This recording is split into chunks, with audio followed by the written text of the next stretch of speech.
It was a great academy, as I hope that Amber is a great academy for young people. But Sure. I guess first milestone, most important, is like to step outside of your comfort zone and try new things. Cool. Yeah. And that You also went the extra mile, right? Sorry, but I mean that's one characteristic of yours. You're kind of being curious. yeah, To super being adventurous, curious, being curious. adventurous, and it kind of reminds me of our value of play, freedom to innovate, which is actually embedded in what we do and many of our discussions when we want to use our experimental mindset to, I don't know, hang a Donald Duck on top of the meeting room or whatever.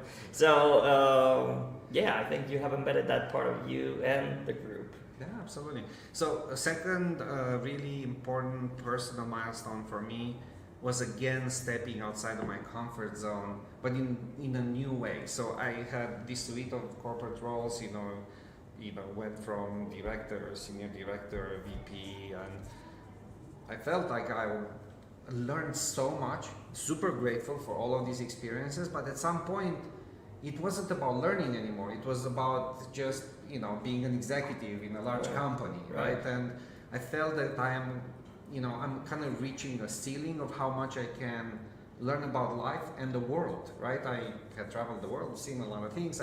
I felt like I acquired a lot of knowledge. I wanted to invest that knowledge in a new way.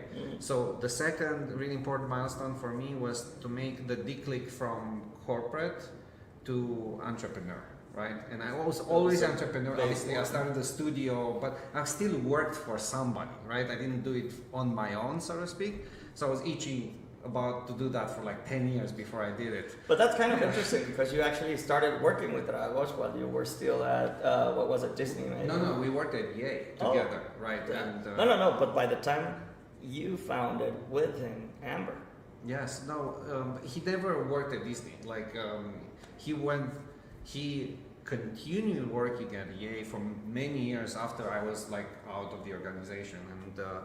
And at some point, he left EA and he came to me and said, can I get a job at like your company, right? Basically. So I'm like, no, I have a better idea. Let's do one. Let's make one. Let's make one. It. So it was, a great setup, right? A coincidence that proved to be very fortunate.